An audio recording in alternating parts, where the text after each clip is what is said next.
Hello and welcome to the Mobile GameDev Playbook. Thanks for tuning in for another episode. This is a podcast all about what makes a great mobile game, what is and isn't working for mobile game designers, and all the latest trends.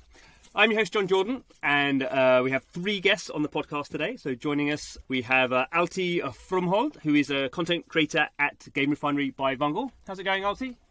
Pretty good. How about you, John? Good. Yes, very good. Erno Kiiski, how's it going, Erno? Chief Game Analyst of the US at GameRefinery. It's going great, Jen. Thank you. Good. And our extra special guest, the one with the expertise, is Nicholas Day, Vice President of Creative at Plarium. How's it going, Nicholas? It's going well. Thank you for having me on the show. So we're going to do a bit of kind of meta trends to begin with, and then we're going to be going in really focusing on Plarium, what you guys have been doing. You've had some very successful games. I'm going to dig into how you've made those games successful and some of your learnings there. But kicking us off, Erno, we're going to talk a bit about meta trends. So tell us more. Meta. So first of all, like meta as a subject is super wide, and we could spend the whole hour talking about it, and depending on what angle we want to take and so on. But if you look at a little bit of a kind of like just the trends on what we have seen, where the market has been evolving in different genres and so on. So especially if we start, let's say, with mid-core genres. So market has been quite stagnant, especially for example in terms of RPGs. There hasn't been too many new entries on the market, and there hasn't been too kind of like a bigger innovations or bigger changes especially in the top on kind of like what kind of meta layers we have. But of course, if we have to highlight something from last year, I would say Cookie Run Kingdom is the one to highlight. The RPG game, character collector RPG, quite kind of like a familiar meta overall, but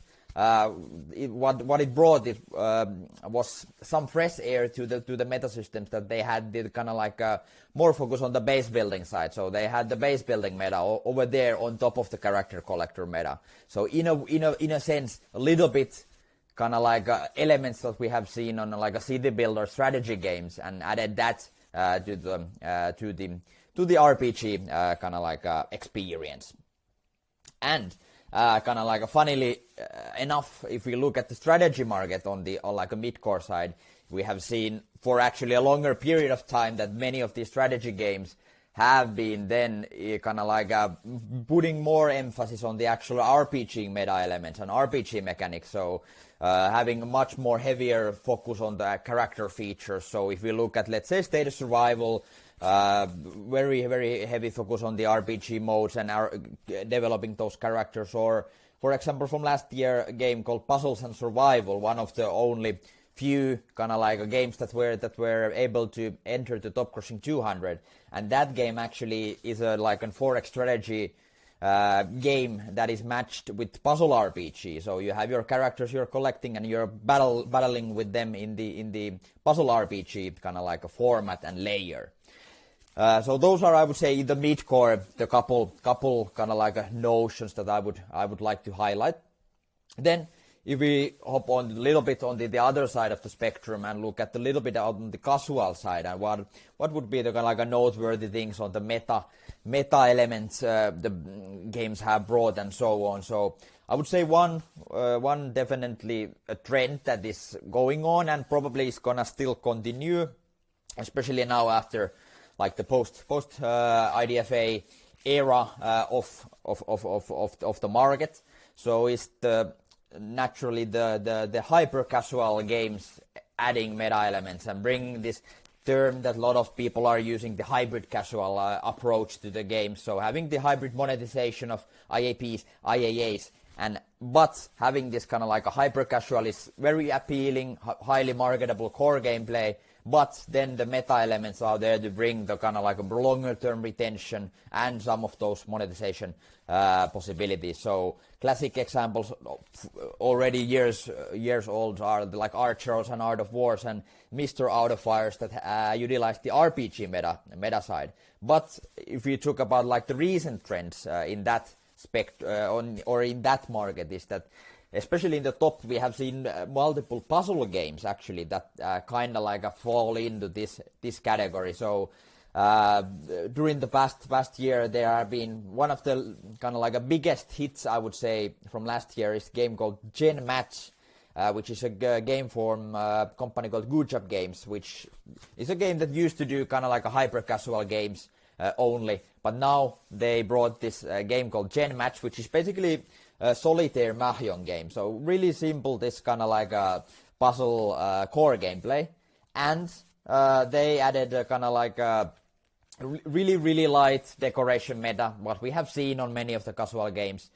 But even kind of like I would say a lighter approach to that, and that kind of like as a retention play and as a progression vector for the game. So you are constantly getting somewhere, getting further and further, and so on and so on. And that combination, we're able to find a massive audience, and it's nowadays a top grossing 100 game in the US.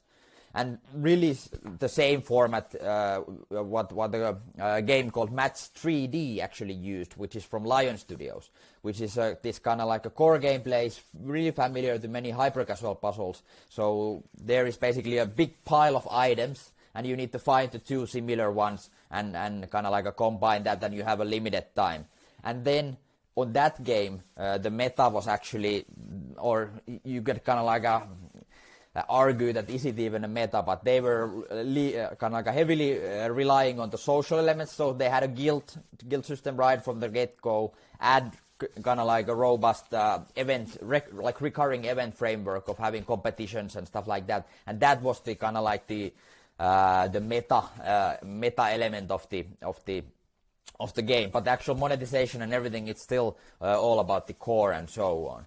And then if we kind of like look at those two games, and then look at the last year's biggest match 3 mega hit, Royal Match. That is basically a game that combines both of those. So it has the kind of like a really simple renovation progression vector meta that the Gen Match has, and it has exactly the same kind of like a social framework and the recurring looping event framework that the Match 3D had. So basically, where the Royal Match is nowadays, it's like top 2 match 3 at the moment in the US market, for example. Massive growth and so on. So big kind of like a hit on the market. Then one last one I would like to highlight over here is the collection metas and collection elements on many of those games. And this is especially if we're looking at casino market and slots games. During the past year, many actually these kind of like older games, and especially now like post IDFA, casino games are one of those that are struggling quite a bit, because especially in the new games, they are niche games and kind of like trying to find those massive kind of like casino fanatic or slots fanatic players can be really difficult for the new games, and how you are able to then retain your players in your existing games. And many of the top games have during the past year and especially during the past 2 years have been implementing these collection meta systems. So basically how they work is that you have seasons, and then you have albums. You are collecting whatever, is it stickers or is it cute pets or whatever, and then you're completing these albums.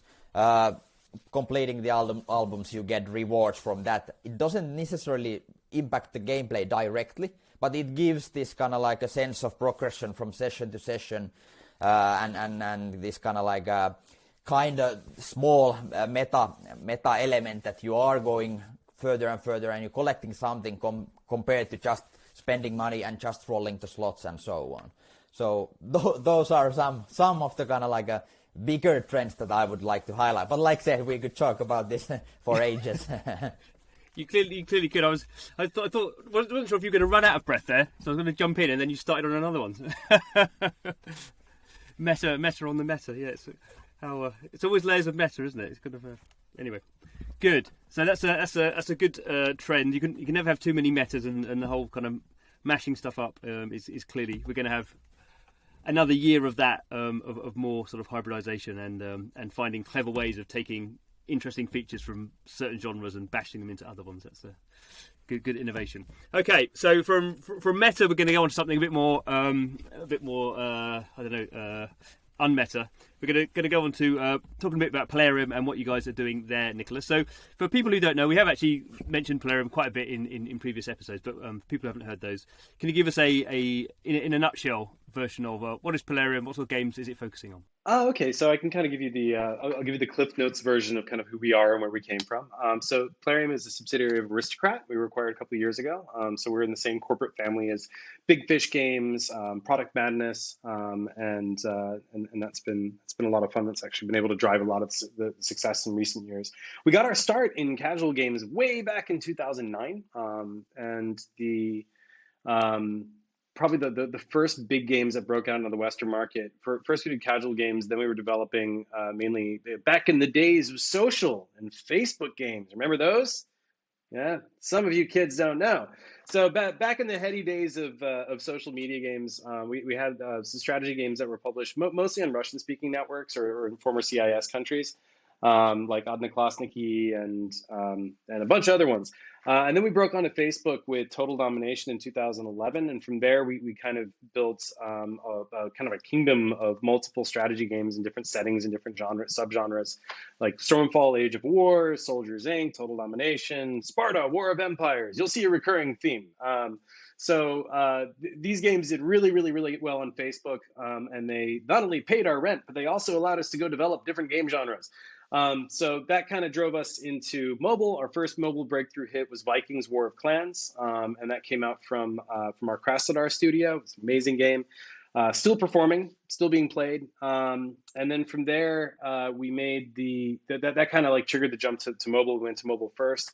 And then we started diversifying back into casual action games, RPG games. We had a bunch of different games we tried on the side. And then the biggest one that came out as a success after that was Raid Shadow Legends, which you may have heard of somewhere in some advertising. Small game. So that kind of brings us up to the present day. We've got Raid Shadow Legends, which has been out for we're coming up on our 3rd anniversary. We've also just launched Mech Arena, which is a team mech shooter, 5v5. We launched that this summer. And so those are kind of our 2 big flagship titles right now. And then we've got a whole bunch of weird stuff in development. We've got more strategy games we're working on, some more casual offerings. I've also forgotten to mention Lost Island. Lost Island was probably our biggest casual hit, and a bunch of other projects that we're working on that I can't talk about. So that's where we're at now. And I think Raid's kind of the elephant in the room. That's the loudest one. So it's a good place to start. It's always interesting that there's sort of trends in development, and it wasn't that long ago when people were sort of told if you're good at one sort of genre, then sort of double down and make something else in and you guys have sort of flitted around and actually. Well, I mean, one you get tired of it, man. Like if you tell us to make one more goddamn strategy game, like we loved it, but you want to stretch your wings and you want to try different things, and then we also we're a larger company with multiple studios, so all the studios can kind of try their hats at different things, and also you're not. We worked with some sister studios. Like the studio that I work with the most is Kharkiv in Ukraine, and that we've got about 600 people there.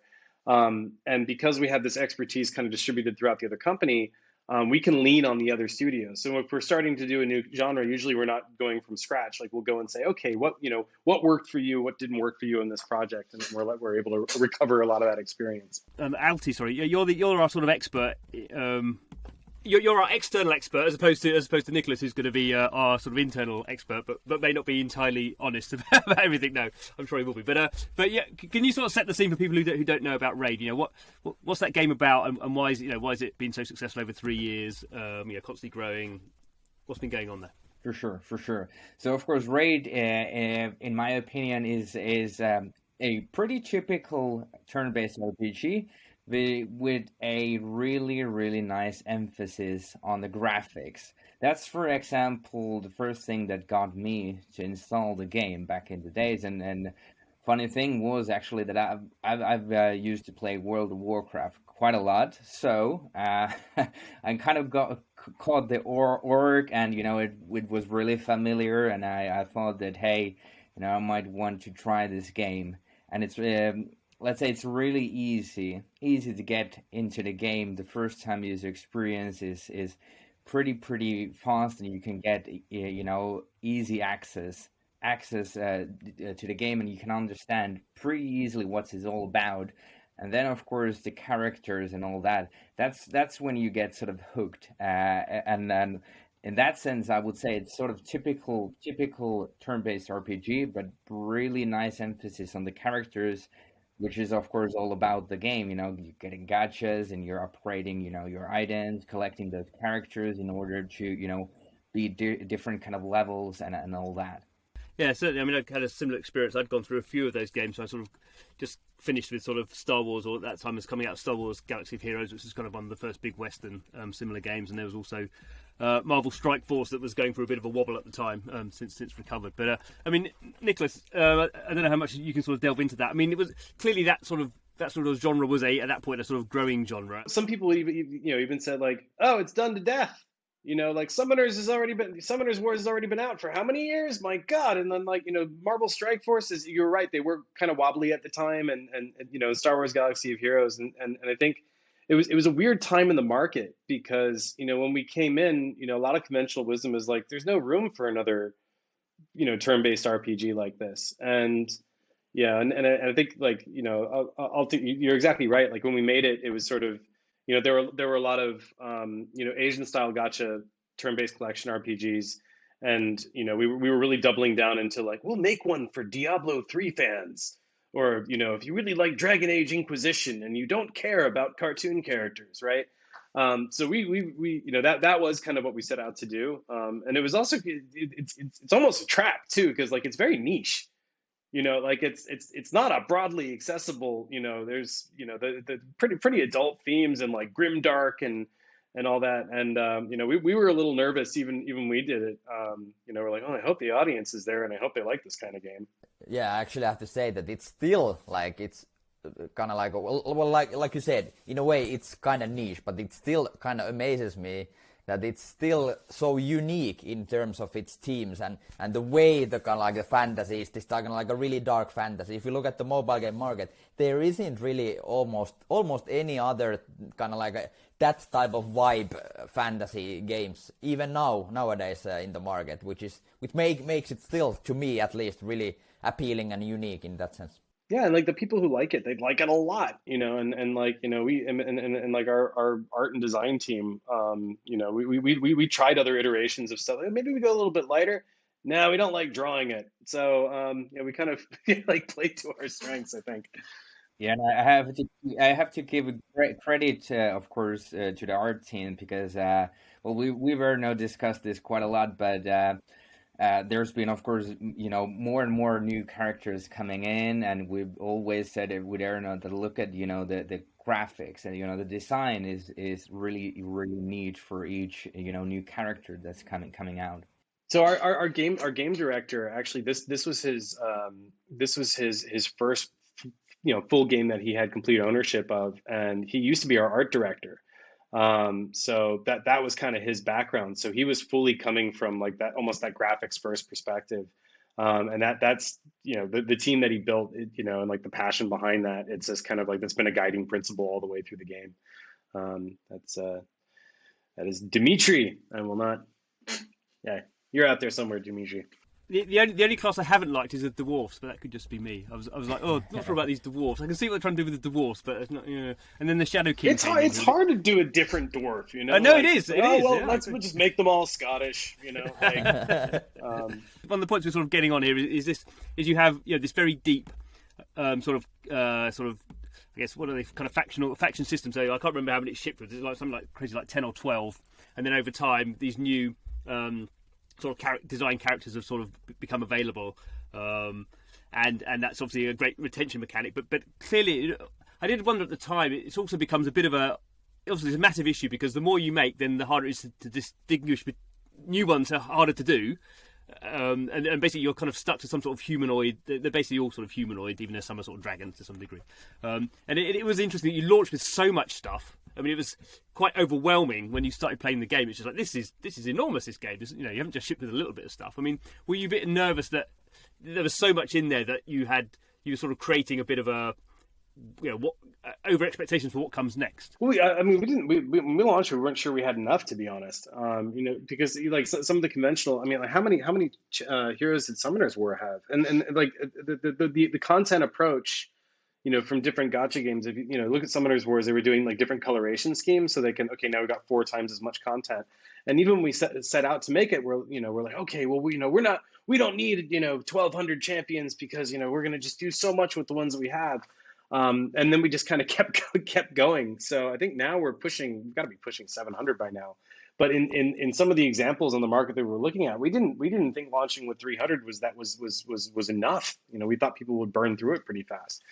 And now it is coming to that point where we have to make tough decisions every time that we're adding new champions. Like we went through like a really intense spurt when because the more you add, now the response isn't, oh wow, great, I've got a new champion. It's like, hey, you've just lowered my summoning chances for the one I actually wanted.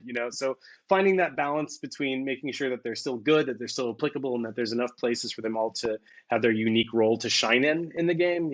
That's kind of like the ongoing challenge. And I would say one of the interesting things is as well that that Raid has it for certain levels. If you're really in the end game, you might benefit if you are so lucky to have couple of the same legendaries as well, and you've leveled up those to the peak, and that's really interesting aspect of the game, because it helps you a lot. And if you check out the top teams for the levels, you can see almost that the team set is constant, that there's always like 2 legendary champions there, and that's like the best team for each level for you to complete the level in the fastest time.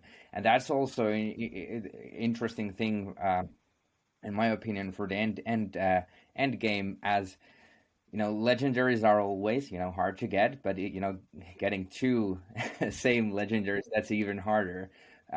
But that I suppose that's a good thing for the whales for sure. That there's something for to aim for. Yeah, and then you're also always trying to shake up that end game too a little bit.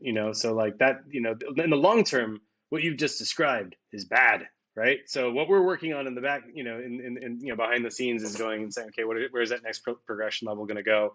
How can we go find more places for variety for them to split up? Because eventually they will all start pulling up at the top, and you have to make a new top. So and also this is one of the things that and we could talk about this like a little bit later, but like the temptation is like, okay, now we've got enough content, we've got our core feature set. We'll just focus on live ops. We'll just do systems-based content and call it a day, and now we're done. And we don't want to do that, because we want to keep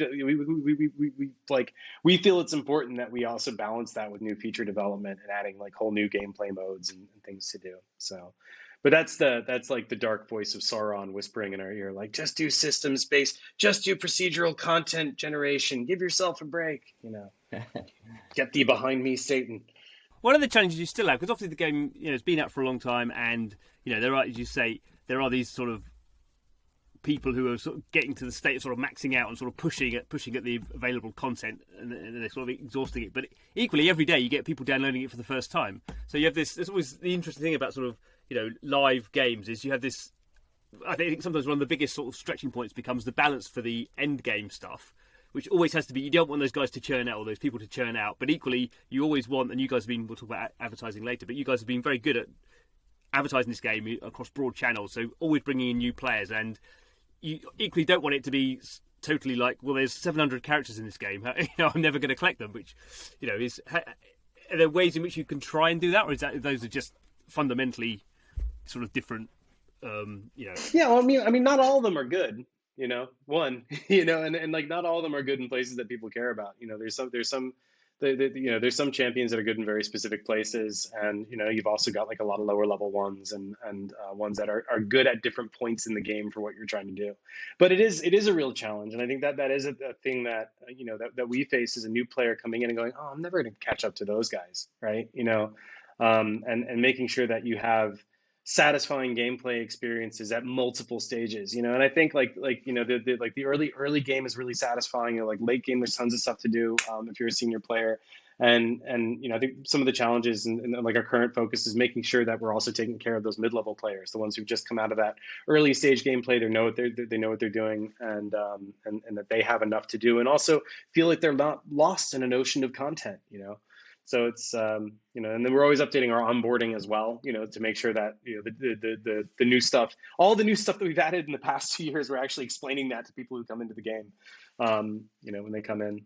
Because there are a lot of different sort of modes now. I'll probably sort of forget them all, but I think basically there were sort of 3 plus guilds. Guilds weren't even in when it started, were there? So guilds, traditionally now. Yeah, we didn't have plans when we launched. Yeah. Guilds is something that sort of comes in later because Guilds is a big feature in and of itself. But now you have sort of Doom Tower and various other sort of things as well. So, at some point, will the voice of Sauron take over and you just sort of move to live ops because the whole thing just becomes just a huge, enormous sort of mess? One of the things that we are working on right now is basically, and if you're looking at, like when does it stop being feature development? When does it start being live ops? And if you're talking about trends that we see in the market right now, if you're looking at a lot of the live ops campaigns or even like crossover integrations or something like that, it's like releasing another game within the game. They're huge, right? And it's really intimidating what's happening on the market today, because the expectation is not like, well, we've run another calendar event this week. The challenge is that tower. Go for it. It's like, go here's your exclusive content that you can only use here, plus your free gift, plus your progression mechanics, plus your storyline and your supporting content. Like the expectation and the bar has been raised really, really, really, really heavily. So what we're doing right now is, like, one of the focuses for development for our game designers in the coming year is more tools and automation, not to do like procedurally generated content, but to basically build those toolkits so you can make deeper, more engaging live ops experiences that have more moving parts, that are cooler, that have more depth and more freedom, but that also don't take a year and a half to make, right? So, and like in the past, it's, one of our game designers goes to the dev team and like, I've got a cool idea, let's code it from scratch. And we don't want to do that anymore, right? So now it's sort of, like building that internal toolkit so that we can continue doing this stuff and make it so if you're the player and you're looking at it, you're like, my God, this must have taken years to make. We're like, no, it didn't. It took like 3 weeks and then a whole bunch of artwork. So that's the dream. So a bit more of a specific question now. So the game is available on mobile. I guess it's a mobile first game, but also available on browser. So is that just historically because that's kind of where you sort of started out? It's not available on browser. So we have our own like our PC client, Plarium Play, which we're actually it's a good time to ask me about that because we're in the midst of doing a rebrand and an expansion for it. That platform, we did mobile first, and then we released Raid on Plarium Play, and it's really interesting. You see, the people who are playing Raid on Plarium Play are not the same average bears who are playing on mobile, right? They're like dramatically different, which is interesting. And like even on our end, like we're trying to parse out, is that just how would that have looked if we had it on the PC client first versus mobile? But in general, like, basically those players are like way more engaged. They're playing longer game sessions. They have higher lifetime value. They've got longer lifetime loyalty. And like just on Plarium Play, like that's accounting for like 30% of our revenue right now, like the PC client, which is stunning, right? And I think with Raid, it's, the most of the players who are playing Raid on PC are like the serious hardcore Raid players, like the guys who are running it in the background for 19 hours a day, who never miss a single event, who are super switched on, who have it like with all the graphics maxed out, and yeah, we've just launched like some other third-party titles on that. I think we've got Hustle Castle on it right now, and it'll be interesting as we release more games onto that platform. Like, come ask me, in a year if that trend still holds true or if it's just a Raid phenomenon. But it's that kind of blew us away after we launched it. We're like, oh my God, we're like way more engaged. So even if people haven't played the game, they may have come across, you've been quite active over the last couple of years in various forms of advertising. Some of it's just like sort of standard kind of UA. Some of it's more sort of, I guess, kind of branded advertising, I suppose, so to speak. But also you've done the influencer stuff as well. So can you talk a little bit about, how that sort of has progressed, and, is it sort of one of the case that you do a certain sort of channel of advertising and you sort of get the best benefits of that, and then it sort of starts to tail off, and then you look for something else, and then you're sort of working your way down a, I don't know, waterfall of sort of availability? Well, let me take a step back, and I'll kind of tell you like how we started with the game, right? So when we launched, influencer marketing was basically like the third leg of kind of like a three-leg system. So we had like all of our traditional Google and Facebook advertising, platforms, affiliates, and then with the influencer marketing, which we hit, we scaled up pretty quickly, like when we went out the gate, and that rapidly became like a very major part of it. And I think like if you look at the success or the fame or the notoriety, if you will, or infamy of Raid, I think like we did a test last year. And it was like 50% of the U.S. population has brand recognition of Raid Shadow Legends. We're like, no way. Now, like where they heard that from, some of them saw it from the meme, right? And some of it saw it from, their friend, talking about the ads. And a lot of people who are aware of the brand aren't aware that it's a game or what the game is about, right?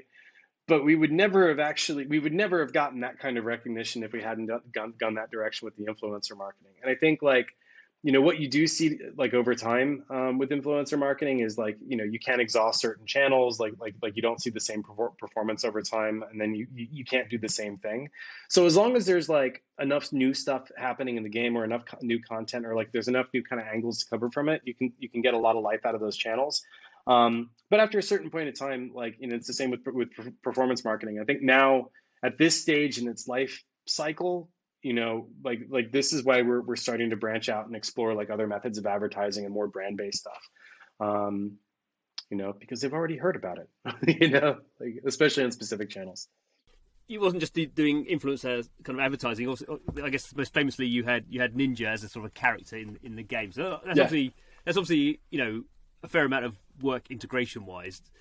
Obviously, you can't do that more than really once, can you? Sure, we can. Yeah, no, yeah. I mean, it's not like the Ninja integration was kind of an evolution, I think, from a lot of the influencer activities that had gone before, and it was sort of a no-brainer partnering with him and with his audience. Like the campaign worked really well for us, and people who were playing the game were like, oh, cool, oh, sweet, I got a really strong champion for free, awesome, yeah, job done, nice. And it also brought like that partnership with Ninja was phenomenal. Like he was great to work with, and also his fan base was really committed. When they came into the game, they played to get his champion, and then they kept playing because they liked the game. And that was a great matchup. Would we keep doing it that way forever? Probably not. Like, will you see more familiar faces in Raid going forward? Yeah, absolutely. I don't know if they'll all be influencers or that same kind of personality, but even when we were doing like, when our game director had like the original pitch for the game, I was like, looking at the factions, I'm like, what's this big empty spot over here? He's like, that's where we put stuff from outside in the world. So it was designed to kind of accommodate that from the very beginning. And that could be anything. I mean, you could be seeing, other IP, cough, cough, who knows, maybe, possibly, can't say one way or the other. But other personalities, basically whoever we think is both going to resonate with the existing player base that we have and also attract new audiences, we're down to explore. And I think like simple is I guess the latest, and for me as well, really interesting, like CS:GO player, like that's really interesting as well for me personally. Plus a new, a free character as well. Yeah, and also like, again, we're an international company, but the game like Braid is developed in Ukraine, and he's a hometown boy. And that was like another aspect of it. When we were looking at it is, when we were working with him, he was in Kyiv and we were in Kharkiv. And that was a really cool thing to have, like, local boy makes good. I think that kind of spoke to us and the team when we were doing it, because it was like, oh, he's the greatest gamer in the world, and he's right around the corner, and he's on our home team. So that was really cool for like a bunch of reasons. What is actually really interesting to me, if we look at the market, and most of these like collaboration plays or like different collaborations that different games do with whether it's celebrities or other IPs and so on, is that often they have their events and then they might monetize something. But what you guys did is that you went basically full on with an engagement or like retention play with the kind of like a daily logging and you get a free character. So was it just the kind of like the idea was that, okay, we have the massive influencer like Ninja, and then we get the audience and we get it kind of like as an like an engagement play more than much, absolutely, like more of an engagement play, more of a reactivation play, and user acquisition. Like the game does just fine. Like if people go and enjoy it, we don't really, we're not having a lack of things to go spend money on in the game. Yeah, it's more about. Tell.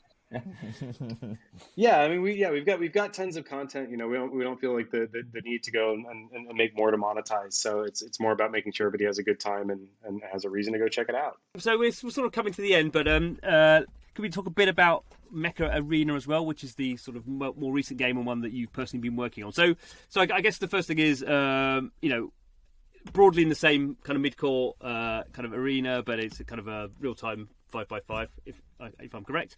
Yeah. Is there anything obvious from Raid that has sort of fed into this, or is this a bit more of its own sort of thing? I think probably some of the like the boring stuff in the back end that you don't really see or notice as a player that much. More like maybe like the offer segmentation and like the way that we present packages and some of that like under the hood kind of. Okay, like, this is how we do our rotation for special offers in the store, right? But nothing super exciting in terms of gameplay. I think also just the artwork and like the graphic expertise, like the fidelity of the graphics is not as high as Raid because it's not supposed to be. Like we designed it to work on more games. But if you start looking around the details of the character art, you'd be like, some of these were once Raid guys, I can tell. So like there's a lot of that's kind of like one of the strengths of the studio. And I think when you start seeing like our marketing campaign ramp up and you start seeing the commercials, you'd be like, oh yeah, definitely the team that does Raid commercial. Okay, awesome, great. So but in terms of the actual gameplay itself, no, like the two teams that have been working in parallel for like Mech Arena has been in development for years and years and years.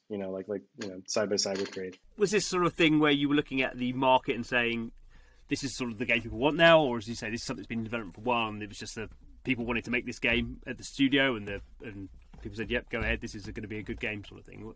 How's the balance off? I think a mix of both. We started working on the concept for Mech Arena almost 4 years ago, right? So if you looked out in that space, you had wargaming with like World of Tanks, Blitz, and World of Warships. You had Robot Wars. So there were a lot of those games out there, but a lot of them were very, very, very geared towards that, me, 40-year-old dudes, and that, kind of very hard. We're like, hey, do you remember playing Mech Warrior when you were a kid? Hell yeah. Yeah. Or like, Battletech, but not also, but then, we were playing a lot of Overwatch as well. And then we were looking at Rocket League and, and just splitting that difference to make something more accessible that kind of everybody from all age groups can kind of get into, and really stress more of like the competitive kind of sports side aspects, like less death, murder, explosions, and more fun and competition and team play. And that's kind of where that came from. And it came to, when it really started coming together like a year ago, like, that looks like the concept documentation. That's exactly what we wanted. It's a concept that came up 5 years ago and it only started coming together a year ago. That sounds like no, I mean, like, quite a process. I think, again, like we were jumping, this is a completely new type of, like when we set out and we said, hey, we're going to make a real-time action game that has to be stable on servers and devices all around the world. Like this was completely new, like never touched anything like this. So like a lot of that time was figuring out how to do the server architecture, like all the basic like underlying tech and stuff, and also just finding the fun and the balance of the gameplay, figuring out how to do all the modeling so we can test all the different levels and balance them and stuff like that. So cut us some slack, man. It was a brand new genre for us. So and it's really fun. No, how do you see this fitting into sort of trends? Yeah, well, definitely. Well, shooters are getting bigger and bigger and bigger, and I would say if something like I wouldn't go and compete in, let's say, Battle Royale genre or like realistic military shooter or something like that, like you're fighting against Tencent and Activisions with Call of Duty and so on. So good luck over there. So I would say if somewhere, I would say that is definitely a market that's. Sure, there are games like mentioned, the War Robots is probably the closest competitor than the wargaming games and so on. But I would say that's something that there's more room than let's say those kind of like a third person or like first person shooters that we see in the very top at the market at the moment. So yeah, definitely I see potential there, and like Nicolas said. That's also what actually appealed to me when I tried it, because I played War Robots for a while, and the kind of like a big problem for me was exactly the kind of like the maybe a bit too hardcore approach that it's not quite a game for me. But when I tried actually Mech Arena, it's exactly that. So it's a bit more easily approachable, bit more kind of like a bit more up my alley, let's say, in the sense of the game is. And I'm really happy to hear you. Like, and I think that was one of the other things was like let's make the game sessions shorter. Let's make it faster. Let's make like less time going around and trying to like find, because I remember when I was a kid and I played Mech Warrior, like one of my favorite parts was like, I'm going to go walk around for 20 minutes to find somebody to shoot.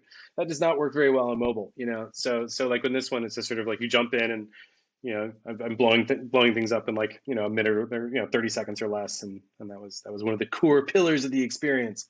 So, and we're working on other stuff too, so we're not done, throwing ourselves at new genres with varying levels of success, and I think that's one of the nice things about, having, we still have these legacy games from 10 years ago that are still active and they're still being played. And it's great because that also just gives us the freedom to play, with trying out some of these new projects. So thank you, Total Domination. On that note, I think we will leave it there. We covered a lot of stuff in there.